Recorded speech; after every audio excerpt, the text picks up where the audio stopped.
Hello, welcome in अस्सलाम वालेकुम। This is doctor Hadi. जनाब, आज फर्स्ट ईयर के बायोलॉजी से चैप्टर हम स्टार्ट करेंगे सेल बायोलॉजी का। और सेल बायोलॉजी के बारे में हम कोई 6 से 7 लेक्चर्स में ये सारा का सारा चैप्टर जो है वो कवर करेंगे। तो आज आपको सेल बायोलॉजी का डेफिनेशन और सेल का जो हिस्ट्री है वो आज आपको हम बता देंगे, लेकिन पूरा का पूरा समझने के लिए आपको सारा का सारा लेक्चर आखिर तक देखना होगा, तब जाकर आपको बहुत सारी चीज़ें जो है आपको समझ आएंगी। तो सबसे पहले हम डेफिनेशन की तरफ आते हैं सेल बायोलॉजी का। सेल बायोलॉजी ये एक चैप्टर नहीं है, ये एक टॉपिक नहीं है, ये एक चैप्टर नहीं है, ये एक बहुत बड़ा सा फील्ड है। इसके अंदर बहुत सारे आजकल ब्रांचेस बने हुए हैं। तो इसका डेफिनेशन क्या हो सकता है? एक आसान डेफिनेशन ये है कि द स्टडी ऑफ सेल, मतलब आप इस तरह से जान छुड़ा सकते हैं। सेल का जो आप मुतालिया करेंगे, सेल की जो आप स्टडी करेंगे, वो सेल बायोलॉजी में आएगा। इसको आप दूसरा नाम भी दे सकते हैं साइटोलॉजी, ठीक है। दूसरा नाम भी आप दे सकते हैं साइटोलॉजी। लेकिन असल में सेल बायोलॉजी का जो डेफिनेशन है वो कुछ इस तरह से है कि सेल में हम मुख्तलिफ चीज़ों को जो कि जाके स्टडी करते हैं। एक सेल का स्ट्रक्चर अगर आप पढ़ोगे, सेल स्ट्रक्चर एक अलग सा चैप्टर बन सकता है, ये एक अलग सा बुक बन सकता है। तो अगर आप स्ट्रक्चर पढ़ोगे और सेल का फंक्शन जाके पढ़ो, क्योंकि हर सेल का अपना एक फंक्शन होता है, हर सेल का अपना एक काम होता है, अगर वो आप पढ़ोगे तो वो भी सेल बायोलॉजी के इसमें आएगा, साये में आएगा। इसी तरह मॉलिक्यूलर ऑर्गेनाइजेशन, एक सेल के अंदर कौन कौन से मॉलिक्यूल्स है, कहाँ कहाँ पर वो मॉलिक्यूल्स एडजस्ट है और वो वहाँ पर अपना रोल किस तरह अदा कर रहे हैं।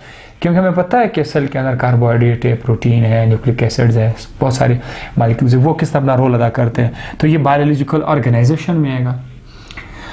इसी तरह से ग्रोथ में सेल की अपनी ग्रोथ भी होती है। तो अगर आप वो ग्रोथ स्टडी करोगे कि सेल के अंदर ग्रोथ किस तरह से होता है, और इस तरह से एक सेल रिप्रोड्यूस भी करता है, सेल अपने आप को डिवाइड करता है, तो एक सेल अपने आप को किस तरह डिवाइड करता है, साथ साथ सेल के अंदर डीएनए है, आरएनए है, किस तरह सेल अपना डीएनए डबल कर लेते हैं, किस तरह एक सेल अपना डीएनए दूसरे सेल में लेके जाते हैं। ये सारे के सारे जो आप देख रहे हैं, इन सब की जो स्टडी है उसको हम लोग सेल बायोलॉजी कहेंगे। तो इन चीज़ों को देखकर ऐसा लगता है कि सेल बायोलॉजी जो है वो एक छोटा सा टॉपिक नहीं है, वो एक छोटी सी बुक भी नहीं है। सेल बायोलॉजी एक बहुत बड़ा सा डिपार्टमेंट है, इसमें इतने सारे चीज़ें आप स्टडी करते हैं। तो बहरहाल अब हम आ जाते हैं इसके हिस्ट्री की तरफ। सेल की जो तारीख़ है, तो सेल की तारीख़ की जो शुरुआत है वो जो है बड़े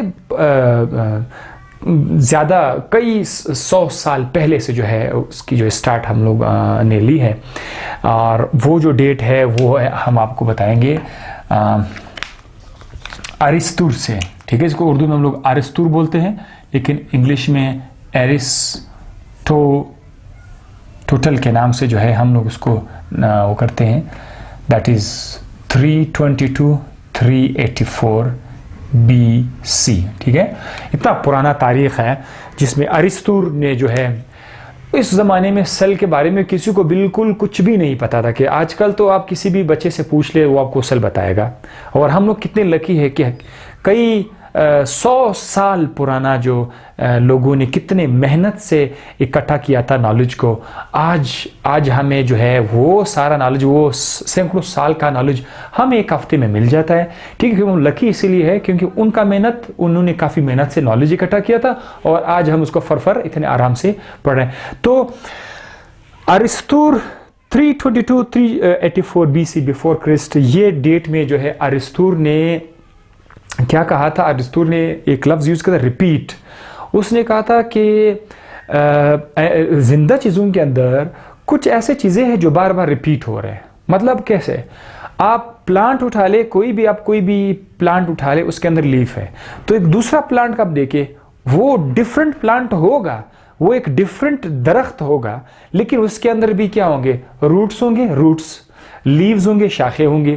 तो ये चीज़ें क्या रिपीट हो रही है? रूट्स, लीव्स, स्टेम, ये हर तरह के प्लांट में रिपीट हो रहा था। इसीलिए उसने ये आइडिया दिया कि ये चीज़ें क्या हो रिपीट हो रही है। बाकी उनको कुछ भी मालूम नहीं था, उन्होंने सिर्फ ये देखा कि चीज़ें रिपीट हो रही। इसी तरह जानदारों में उसने देखा कि जिस तरह जानदार के पास स्किन होता है, आईज होते हैं, कान होते हैं, बहुत सारे जानवरों में ये क्या करते हैं, ये रिपीट करते हैं। तो उन्होंने रिपीट वाला लफ्ज़ इस्तेमाल किया। ये भी एक नॉलेज था उस ज़माने से कि उनको पता चला था, ठीक है। इसके बाद कुछ भी मालूम नहीं था कि भाई लीफ किस चीज़ से बना हुआ है। उनको पता तो था कि लीफ क्या है, लेकिन ये नहीं पता था कि लीफ के अंदर क्या है, नथिंग, क्योंकि उस ज़माने में कोई भी एडवांस टेक्नोलॉजी नहीं थी। सो आहिस्ता आहिस्ता 10 साल बाद, 15 साल बाद, हर 5 साल बाद, एक बहुत बड़े टाइम की गैप के बाद आहिस्ता आहिस्ता हमें चीज़ों के बारे में नॉलेज मिलती गई। तो इसके साथ साथ उसके बाद क्या हुआ, उसके बाद हमारे पास लेंस है। लेंस क्या है? लेंस एक ऐसा मटेरियल है, एक ऐसा इक्विपमेंट है जिसकी मदद से आप किसी छोटे चीज़ को बड़ा करके देख सकते हैं, उसको मैग्नीफाई करके देख सकते हैं। तो जब लेंस आए, लेंस ने बायोलॉजी में एक बहुत बड़ा किरदार अदा किया। लेंस की मदद से हमने छोटे छोटे चीज़ें जो हमें आंख से बड़े मुश्किल से नज़र आते थे, जो हम अपने आंख से ज़्यादा साफ सुथरे तरीके से नहीं देख सकते थे, वो चीज़ें हमें थोड़ा बड़ा करके क्लियर हमें नज़र आना शुरू हुए थे शुरू में। लेकिन इतने ज़्यादा क्लियर नज़र नहीं आया था कि हम उसके डेप्थ में जा सके। शुरू में बड़े सिंपल किस्म के माइक्रोस्कोप थे। तो ये हमारे पास ये जो लेंस है ये हमारे पास आया। और लेंस में यहाँ पर आप एक लफ्ज़ यूज़ कर सकते हैं, लेंस की जगह आप लोग यूज़ करते हैं माइक्रोस्कोप वाला लफ्ज़ भी आप यूज़ कर सकते हैं। माइक्रोस्कोप और लेंस दोनों एक ही चीज़ है। दोनों की मदद से आप क्या कर सकते हैं, आप छोटी चीज़ को बड़ा करके देख सकते हैं। ये असल में वर्ड है माइक्रो जो है, इस लफ्ज़ है MIKRO, माइक्रो से आया हुआ है। और स्कोप का मतलब क्या है? स्कोप इस यहाँ से आया हुआ है, SKOPIE। ये स्कोपी जो है, स्कोपी मतलब है टू सी, स्कोपी मतलब है टू सी, और माइक्रो का मतलब है स्मॉल। यानी आप एक ऐसा मशीन जिसकी मदद से आप छोटे छोटे चीज़ों को देख सकते हैं, उसका नाम उन्होंने क्या रखा? माइक्रोस्कोप रखा। तो उस वक़्त ये एक बहुत बड़ी डिस्कवरी थी। आज गोया हमारे लिए कोई इशू नहीं है, लेकिन उस वक्त के हिसाब से माइक्रोस्कोप एक बहुत बड़ी डिस्कवरी थी। इस माइक्रोस्कोप की मदद से आहिस्ता आहिस्ता हमें नए नए मालूमात आना शुरू हुए, हमें मिलना शुरू हुए। उनमें से क्या क्या शामिल हैं? पहला जो एक तो ये सिंपल माइक्रोस्कोप है। माइक्रोस्कोप दो तरह के, एक सिंपल माइक्रोस्कोप होता है जिसमें आपके पास एक ऐसा डिवाइस हो जिसमें आप सिर्फ एक लेंस आप यूज़ कर सकते हैं, सिंगल लेंस आप यूज़ कर सकते हैं, बस एक ही लेंस हो, उसके अंदर एक ही शीशा है।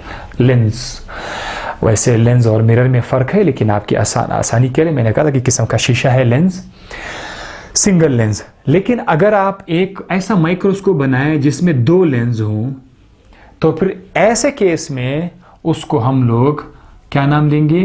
कंपाउंड माइक्रोस्कोप का नाम देंगे, कंपाउंड माइक्रोस्कोप। और कंपाउंड माइक्रोस्कोप जो है उसमें चीज़ें थोड़ी और भी ज़्यादा बड़ा करके हमें दिखाया जा सकता है। कंपाउंड माइक्रोस्कोप किसी चीज़ की मैग्नीफिकेशन को मज़ीद बढ़ा सकते हैं। सबसे पहला जो कंपाउंड माइक्रोस्कोप है वो हमारे पास 1590 में बना था। सबसे पहला जो फर्स्ट माइक्रोस्कोप है वो था 1590 में। देखिए, वैसे तो हमें पता है कि गैलीलियो ने बनाया था, रॉबर्ट हुक ने बनाया था, वो बात की बात है। शुरू में जो कंपाउंड माइक्रोस्कोप आया जिसका जिक्र अक्सर हमारे इस बोर्ड में नहीं है, लेकिन जहाँ से मैंने देख लिया वहाँ मुझे पता चला कि 1590 में पहला कंपाउंड माइक्रोस्कोप डेवलप था। इसका पावर 10 से 30 गुना ज़्यादा था, मतलब ये चीज़ों को 10 से 30 गुना ज़्यादा बढ़ा करके दिखा सकते थे।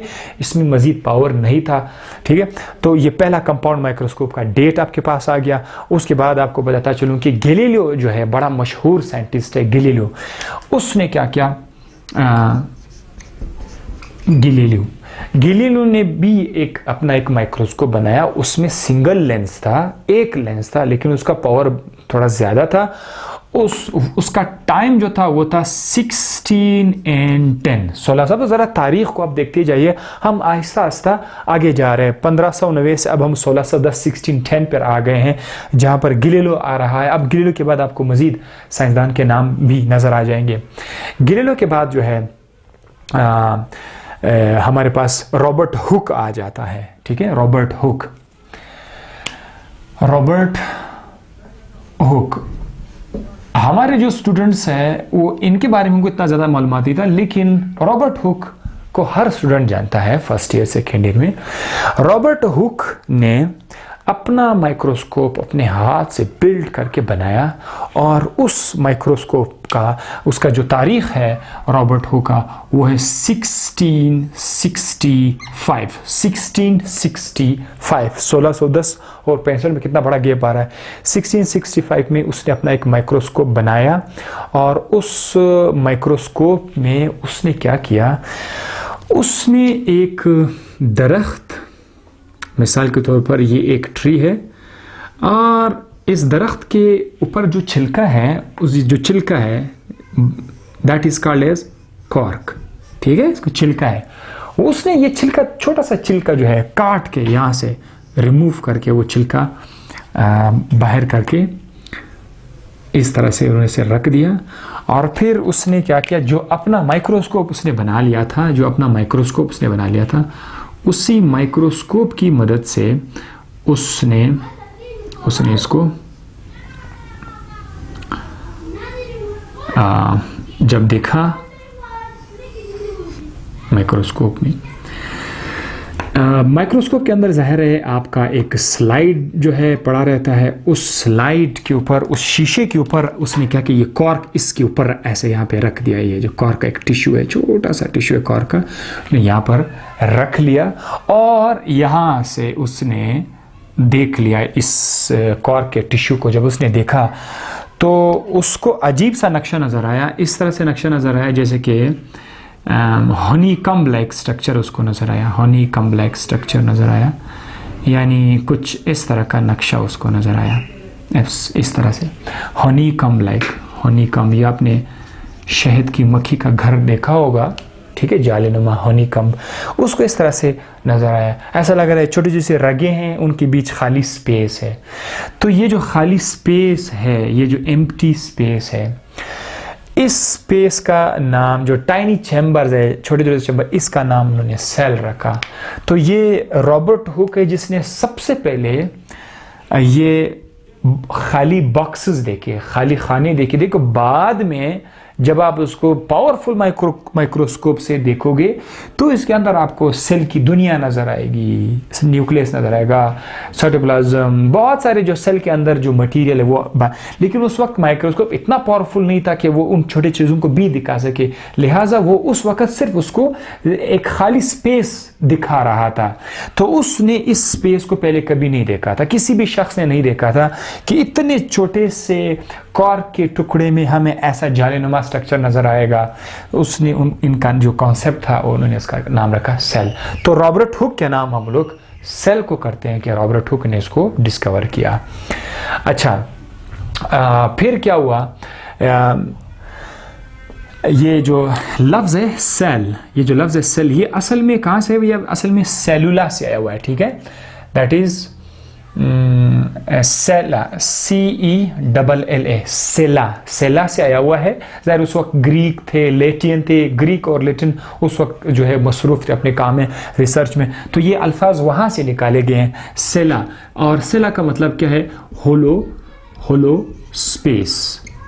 तो ये चूँकि होलो खाली स्पेस है, इसीलिए इनका नाम उन्होंने सेला रखा, और आज हम उसको सेल बता रहे हैं। इसके अलावा जो है उसने क्या किया, रॉबर्ट हुक ने अपने माइक्रोस्कोप पे और भी सारी चीज़ों को देखना शुरू कर दिया माइक्रोस्कोप के अंदर, और जितना डेटा उसको मिलता, जितनी मालूमात मिलती गई, इसने जाकर ये मालूमात जो है, कहाँ है हमारे पास रॉबर्ट हुक ने ये जो मालूमात हैं इसको उसने एक बड़ा सा किताब बना लिया। उस किताब के अंदर ये मालूमात वो उसने इकट्ठा करना शुरू किया था। उसका नाम था माइक्रोग्राफिया।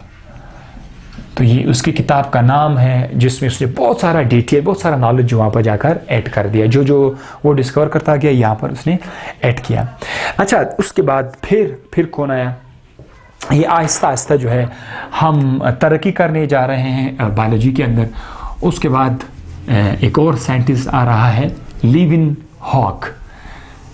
हॉक जो है, उसने फिर क्या किया?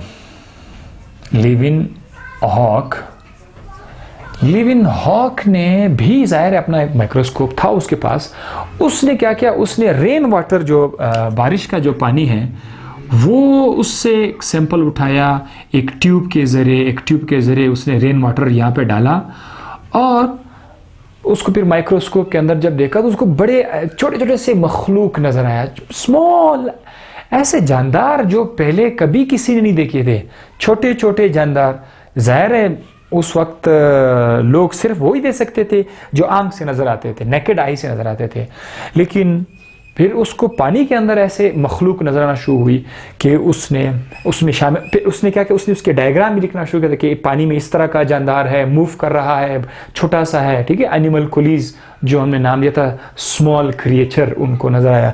ये लिविन हॉक ने अपने माइक्रोस्कोप के अंदर जो है छोटे से जानदार देखे। और गुड न्यूज़ क्या है, इससे पहले रॉबर्ट हुक ने सेल को तो डिस्कवर किया, लेकिन सेल सारे के सारे किस तरह थे, रॉबर्ट हुक के केस में सेल एक दूसरे के साथ मतलब इस तरह से, ये आपके पास जो है सेल मिले हुए हैं, ठीक है, बहुत सारे सेल आपस में, फ्री सेल नहीं मिला। इसने लिविन हॉक ने फर्स्ट टाइम उसने एक फ्री सेल को जो है देख लिया कि देख ये सेल बिल्कुल फ्री है, बाकी से अलग है। यहाँ पर तो सारे कंबाइंड थे, लेकिन इसने जाके फ्री सेल, क्योंकि पानी के अंदर जो छोटे मखलूक नजर आए वो एक सेल पे मुश्तमिल थे, वो यूनिसेलुलर, जाहिर है वो कोई प्रोटोजोन था, पैरामीशियम था, या वो इसमें अमीबा था, इस तरह के जानदार उसको नजर आए। फिर उन्होंने उसका डायग्राम भी जाके बना लिया और बुक पे जो है स्टैब्लिश करके लिख लिया, ठीक है। तो ये लोग बड़े शार्प थे, ये लिखते थे और बहुत सारा टाइम अपने लाइफ का रिसर्च में लगाते थे। वो अलग बात है, हम लोग उस तरह नहीं कर सकते, सारा दिन हम लोग तो खाते पीते हैं, इंजॉय करते हैं, ठीक है। सो ये था लिविन हॉक। और लिविन हॉक की जो स्टोरी है वो आपको 1675 तक जो है लेके जाएगी। तो इसका जो कारनामे है वो आपको 1675 के आसपास जो है आपको मिल जाएगा, 1675 उसके रॉबर्ट हुक, यानी 1665 के बाद 1675, 10 साल के बाद एक और डिस्कवरी हमारे पास आ रही है। अच्छा, उसके बाद हम लोग आ जाते हैं, ये तो 1600 का दौर है, 1700 में कुछ खास इस तरह डिस्कवरीज नहीं है, लेकिन जो 18th सेंचुरी है, 18वीं सदी है, 19th सेंचुरी है, उसके बाद जो 20वीं सदी है, 21वीं सदी, उसमें काफ़ी जो है रिसर्चेज हो गए थे। अब जो 18th और 19th सेंचुरी में हमारे पास, अब यहाँ से मैं स्टार्ट कर लेता हूँ, 18th और 19th सेंचुरी में, 18th एंड 19th सेंचुरी, इसमें क्या क्या हुआ था। 18वीं जो सदी है, 19वीं सदी, अब तो चूंकि 2000 चल रहा है तो 2000 से पहले का जो टाइम है, 18 और 19वीं सदी में क्या हुआ था, वहाँ पर हमारे पास जो है सबसे पहले हम जिक्र किसका करेंगे, एक और खुशकिस्मत साइंटिस्ट का करेंगे, रॉबर्ट ब्राउन का जो है जिक्र करेंगे। रॉबर्ट ब्राउन ने जो है क्या किया, उसने सेल के अंदर न्यूक्लियस डिस्कवर किया। देखिए पहले जो पायनियर थे उन्होंने तो कम से कम कॉन्सेप्ट तो दिया कि सेल है। एक बार जब पता चला कि सेल है, दुनिया जहाँ के साइंसदान का सोच, उनका जो फोकस था वो सारा का सारा सेल की तरफ गया और उन्होंने देखा कि स्केल के अंदर क्या है। आजकल भी ऐसा चल रहा है दुनिया में, कई बार कोई एक गैप मिल जाता है, बस लोग धड़ाधड़ वहाँ पर जाकर अपना रिसर्च लगाना शुरू करते हैं, उसमें ढूंढना शुरू कर लेते हैं, वहाँ से पॉइंट्स निकालना शुरू करते हैं।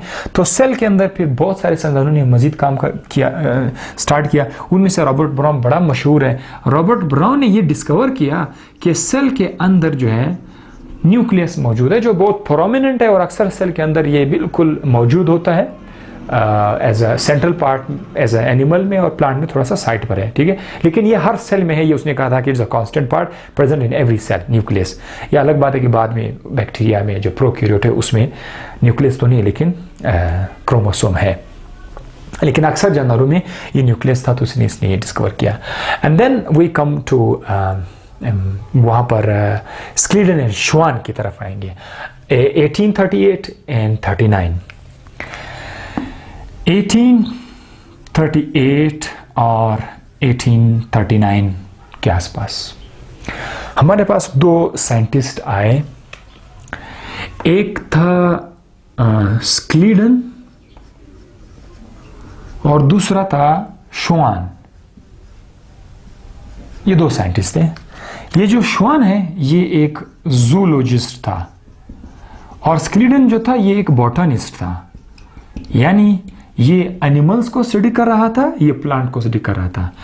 इन दोनों ने, श्वान ने जब एक एनिमल को स्टडी किया तो उसको पता चला कि एक एनिमल, मिसाल के तौर पर अगर ये एक एनिमल है, उसको पता चला कि एक एनिमल के अंदर जो है आपको सेल्स नजर आएंगे, मतलब एक एनिमल, सारा का सारा एनिमल का जिस्म जो है वो सेल से बना हुआ है। तो ये जाकर उसने एक बात जो है निकाल दी। यहाँ पर जो बॉटनिस्ट था स्क्लीडन, वो उसी टाइम जो है प्लांट पर स्टडी कर रहा था। मिसाल के तौर पर हमारे पास ये एक प्लांट है, उसको पता चला कि प्लांट के अंदर भी क्या है, सेल्स हैं। तो एक मुश्तरका पॉइंट आया, दोनों का एक पॉइंट आया कि जो भी जिंदा चीज़ है, चाहे एनिमल हो या प्लांट हो, उसका जिस्म सेल से मिलकर बना हुआ है। और ये एक जनरल सी बात बन गई, जनरलाइजेशन बन गया, ठीक है, एक फॉर्मल जनरलाइजेशन बना कि all living organism, plant, animals are made of cells. एक जनरल सी बात बनी। ये जो जनरल सी बात है, इसको उन्होंने नाम दिया सेल थ्योरी का नाम दिया। सेल थ्योरी का नाम दिया भाई। आजकल हम देखते हैं सेल थ्योरी के 4 पॉइंट्स है, वो सारा का सारा क्रेडिट इसको देते हैं। इन्होंने सिर्फ जनरलाइजेशन किया, उसके बाद के पॉइंट्स बाकी साइंटिस्ट ने जो है डिस्कवर किया था। तो उनको कुल मिलाकर फिर हमने 4 पॉइंट्स अलग लिखे। लेकिन ये बात है कि जनरलाइजेशन जो था वो इन दोनों ने किया था। अब सारा सेल थ्योरी के अंदर जो पॉइंट्स है वो सारा का सारा हमने इनके खाते में डाल दिया है। लेकिन ये ऐसी बात नहीं है, इन्होंने सिर्फ एक क्या कहते हैं, एक डॉक्ट्राइन, एक सोच उन्होंने दिया कि भाई जिंदा चीजें तमाम की तमाम वो सेल से बनी हुई है, ठीक है। इनका नाम सेल थ्योरी रखा है। लेकिन सेल थ्योरी के अंदर बाकी पॉइंट जो है वो बाकी साइंटिस्ट ने जो है जाके डिस्कवर किए थे। बल्कि वो ये कह रहे हैं कि इससे पहले कुछ साइंटिस्ट जो 1805 में 1810 में आसपास यहाँ पर उन्होंने जो डिस्कवरी की थी, उनकी मदद से जो है वो पॉइंट्स निकाल कर उन्होंने सेल थ्योरी बना ली थी, ठीक है। तो पूरा का पूरा क्रेडिट आप श्वान और क्रेडिट को नहीं दे सकते हैं सेल थ्योरी का, ठीक है। अच्छा, ये तो था सेल थ्योरी के बारे में। देन हमारे पास एक और साइंटिस्ट आया, रोडोल्फ विरकाउ। ये हमारे पास एक और साइंटिस्ट है, ये आ जाता है। रोडोल्फ विरकाउ क्या कहना चाह रहे हैं हमारे लिए, वो RDULVIRCHOW, रोडोल्फ विरकाउ। इसका जो डेट है हमारे पास वो है 1858 में उसने क्या किया, उसने जो है एक पॉइंट उसने बना लिया। ये पॉइंट ये था कि सेल्स हमेशा अराइज करेंगे कहाँ से, from the pre existing cells. जो प्री एग्जिस्टिंग सेल्स होते हैं इससे हमें मिलते हैं। यानी किस तरह से हमारे पास यहाँ पर सेल है, मिसाल ये एक सेल है, ये दूसरा सेल है। सवाल ये कि ये सेल कहाँ से आए, ये जादू खुद ब खुद बन जाते हैं या किसी और तरीके से? तो इसका जवाब ये है कि यहाँ पर पहले से सेल मौजूद है। प्री एग्जिस्ट का मतलब है पहले से मौजूद। तो यहाँ पर पहले से सेल मौजूद है। ये जो एक सेल है इसने अपने आप को डिवाइड करके हमें न्यू सेल्स दे दे। तो ये हमारे पास क्या है, ये हमारे पास न्यू सेल्स है। और ये हमारे पास कौन सा सेल है, प्री एग्जिस्टिंग सेल है। तो ये जो एक पॉइंट है, मतलब आजकल कितना आसान लगता है कि यार ये भी कोई पॉइंट है कि नए सेल पुराने सेल से ही आते हैं, लेकिन ये उस जमाने के एतबार से ये भी एक डिस्कवरी थी। और इस डिस्कवरी को सबसे पहले किसके आंखों ने कैच किया, वो था रोडोल्फ विरकाउ ने। रोडोल्फ विरकाउ का जो डेट है वो है 1858, ठीक है, ये उसका डेट है। उसके बाद क्या हुआ, इसके बाद फादर ऑफ जो है माइक्रोबायोलॉजी और दैट्स लोइस पास्चर ने बहुत ज़्यादा काम किया, खासकर माइक्रोबायोलॉजी में। उसने क्या किया, उसने इसकी बात को जो है एक तो एक्सपेरिमेंटली, लोइस पास्चर, इसकी भी मैं जिक्र थोड़ा सा आपके लिए करना चाहूँगा, ठीक है। लोइस PASTEUR, लोइस पास्चर, ये भी एक बहुत बड़ा मशहूर साइंसदान है, इसका नाम हम नहीं भूल सकते हैं। इसने बहुत ज़्यादा काम किया, इसने एक्सपेरिमेंट स्टार्ट किया और मुख्तलिफ साइंसदानों के जो पॉइंट्स थे उसको उन्होंने साबित भी किया। और इसका जो डेट हमें बताया जा रहा है वो है 1865, दैट इज 1865, ठीक है, 1865, 1858। अच्छा, देन वी हैव, अच्छा जनाब, अब हम सेल थ्योरी का तो मतलब आपको बताया कि जस्ट इसकी जनरलाइजेशन जो थी वो श्वानर-स्लीडन के नाम पर आई। क्या क्या पॉइंट्स थे इस सेल थ्योरी के अंदर, वो बहुत ज़्यादा इंपॉर्टेंट है। तो अगर हम आपको सेल थ्योरी के पॉइंट्स बताना शुरू करेंगे तो सबसे पहला जो पॉइंट है वो ये है कि सेल बल्कि मैं ये कहूँगा कि all organisms, all living organism, जितने भी जिंदा चीज़ें हैं वो बने हुए हैं, आर मेड अप ऑफ, वो सेल्स या फिर सेल के प्रोडक्ट से मिलके बने हुए हैं। कोई भी जानवर आप देखो तो उसके जिस्म सेल से बना हुआ होगा या फिर ये सेल के अंदर कोई चीज बन के जो है वो बाहर आ जाएगी, तो उसको हम लोग बोलते हैं सेल प्रोडक्ट। तो या तो उसकी जिसम आपको सेल नजर आएंगे और सेल प्रोडक्ट नजर आएंगे। ये पहला पॉइंट था और इसमें कोई शक नहीं है कि दुनिया के बहुत सारे जानदार जो है वो सेल या सेल प्रोडक्ट से बने हुए हैं, पहला।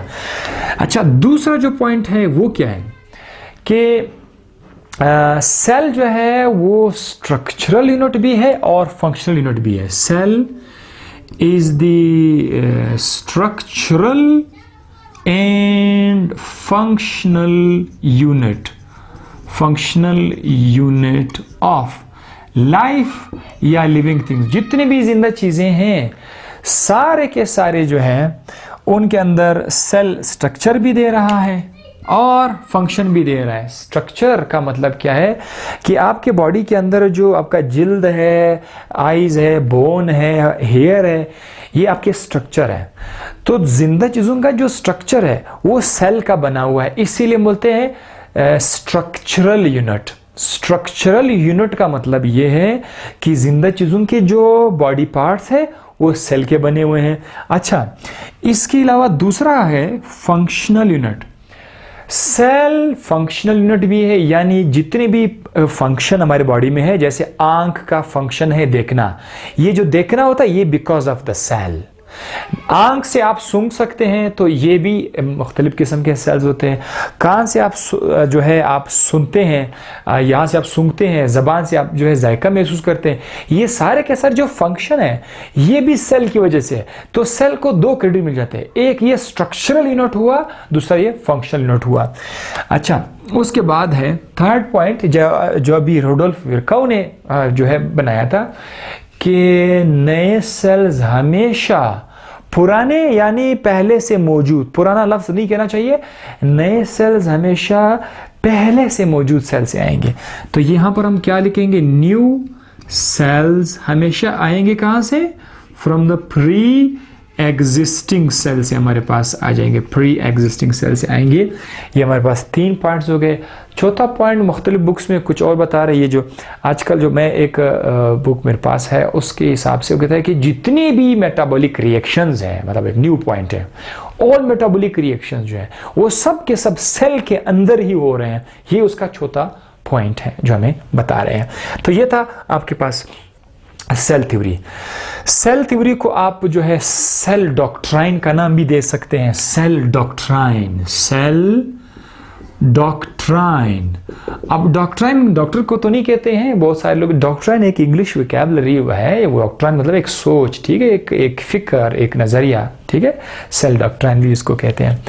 अब हम जाते हैं, अब हमारे लिए एक प्रॉब्लम था, ठीक है, प्रॉब्लम हमारे लिए आ गया। वो कौन सा प्रॉब्लम है, वो प्रॉब्लम ने वायरस हमारे लिए बनाया था। सेल थ्योरी के बारे में जो प्रॉब्लम था वो वायरस ने बना लिया। डियर स्टूडेंट्स, अगर आप अभी भी मेरा वीडियो ये देख रहे हैं तो मैं बताता चलूँ कि जो आप लोगों का फर्स्ट और सेकेंड ईयर में है उसमें इतनी ज़्यादा हिस्ट्री नहीं है, लेकिन मैं आप लोगों को थोड़ा सा इस चैनल का मतलब ये है कि जितना मैं घर में यहाँ पे इतना तसल्ली से पढ़ा रहा हूँ, तो मैंने सोचा कि ज़्यादा से ज़्यादा चीज़ें ऐड करूँ ताकि जो एवरेज है वो भी समझ सके और जो शार्प है वो भी समझ सके, ठीक है। तो ये इस हिस्ट्री जो है ये 2-3 मिनट की वैसे होती है, लेकिन मैं बता रहा हूँ, आई होप कि आप लोगों के साथ साथ इसमें इंटरेस्ट डेवलप हो रहा होगा। सेल थ्योरी में एक प्रॉब्लम आया, वो कौन सा प्रॉब्लम है कि भाई वायरस का आप क्या करेंगे। वायरस एक ऐसा, आप उसको जानदार भी नहीं कह सकते हैं, ऐसा चीज भी नहीं कह सकते हैं, ऐसा एक ऐसा चीज है जो जिसके पास सेल नहीं है, जिसके पास सेल नहीं है, लेकिन ये बच्चे देने के लिए किसी और जिंदा चीज का मदद लेते हैं, जिंदा चीज के अंदर ये बच्चे दे सकते हैं। शॉर्टकट में वायरस को हम वायरस के चैप्टर में पढ़ेंगे।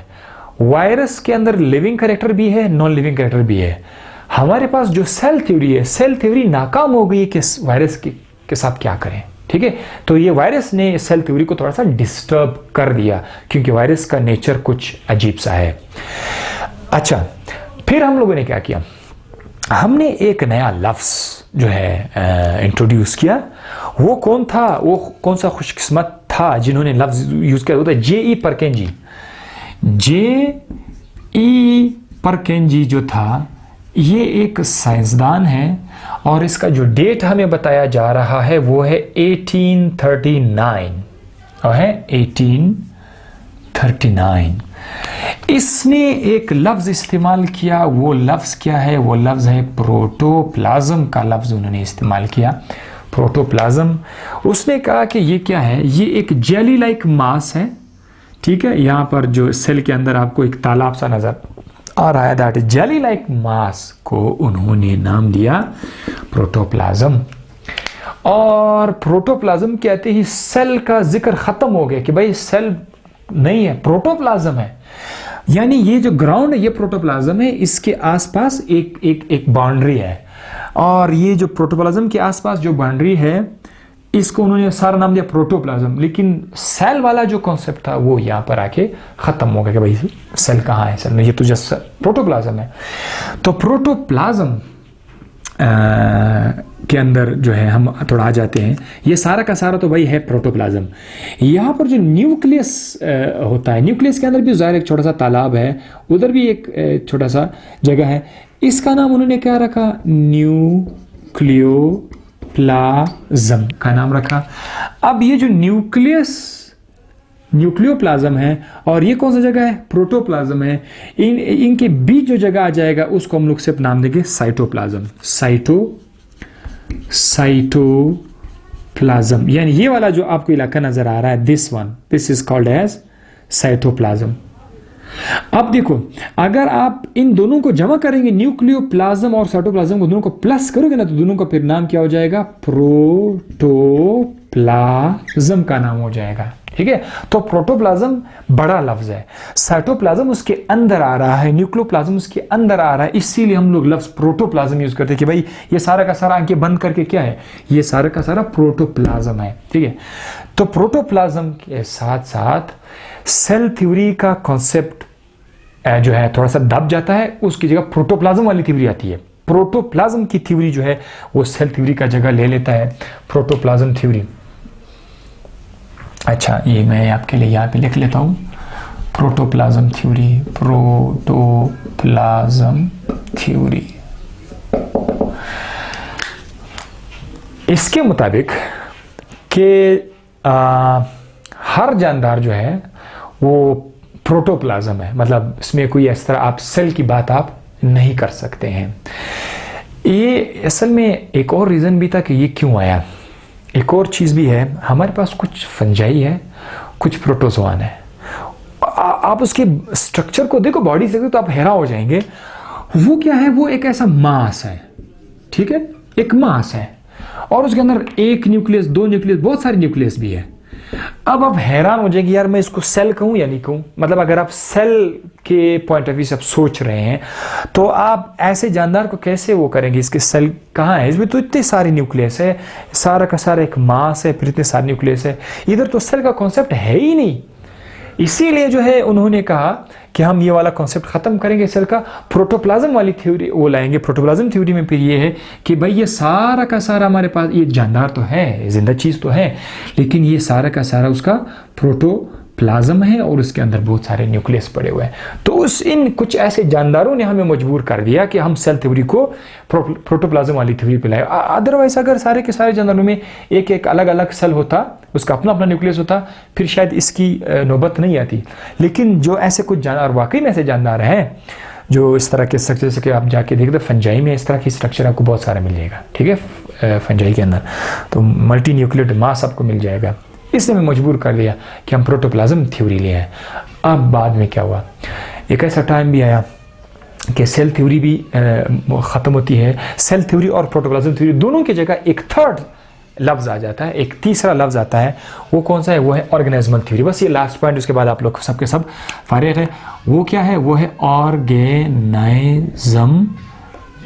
ऑर्गेनिज्मल थ्योरी। ठीक है, ऑर्गेनिज्मल थ्योरी हमें क्या बता रहे हैं?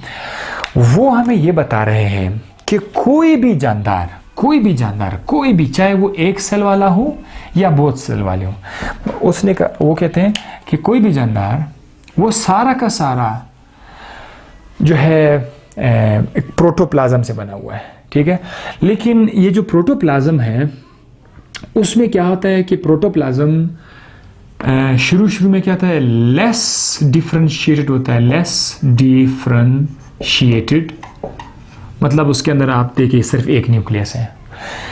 ये थोड़ा सा अपने आप को क्या करेगा? मोर डिफरेंशिएट करेगा। थोड़ा सा गौर से सुने, ये अपने आप को क्या करेगा? मोर डिफरेंशिएट करेगा। यानी इसके अंदर दो न्यूक्लियस आएंगे तो प्रोटोप्लाज्म का कुछ हिस्सा इस न्यूक्लियस के आसपास आएगा और इसी प्रोटोप्लाज्म का कुछ हिस्सा इस न्यूक्लियस के आसपास आएगा। थोड़ा काम जो है वो डिस्ट्रीब्यूट हो रहा है। ये वाला सेल जो है ये एक पार्ट है। ठीक है, ये प्रोटोप्लाज्म का एक हिस्सा है। ये जो हिस्सा है ये एक खास काम करने लगा और ये भी एक अलग काम करने लगा। हम कहते हैं कि डिफरेंशिएट हो रहा है सेल। इसी तरह से यहाँ पर कुछ इलाका जो है उसके अंदर एक और इलाका जो है डिवाइड हो जाता है, ये भी डिफरेंशिएशन हो। तो जितने इस तरह के पुर्जे हमारे पास आ रहे हैं, हम लोग बोलते हैं कि ये जो पूरा का पूरा जानदार है ये क्या हो रहा है? मोर डिफरेंशिएट हो रहा है।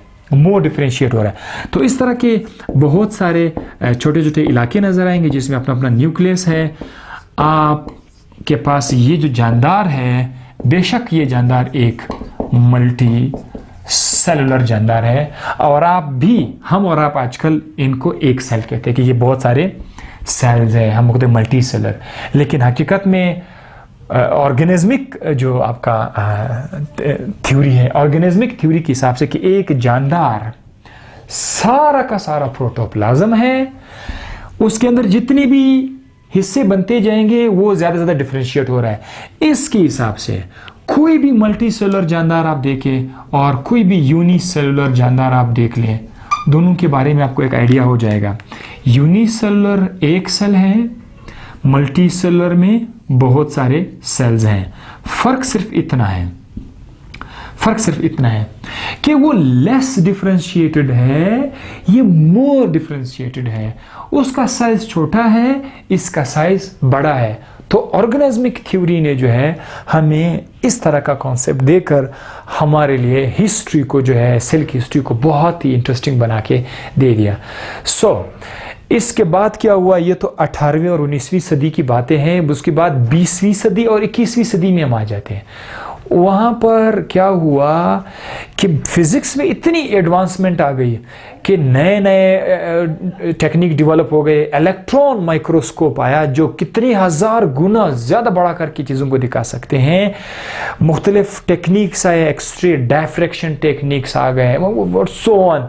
बहुत सारे ऐसे मॉडर्न टेक्निक्स आ गए जिनकी मदद से हमने सेल के अंदर जाकर, अंदर तो क्या, उसके अंदर से अंदर जाकर हमने सेल के अंदरूनी जो दुनिया छुपी हुई दुनिया थी उसको भी हमने देखना शुरू कर दिया।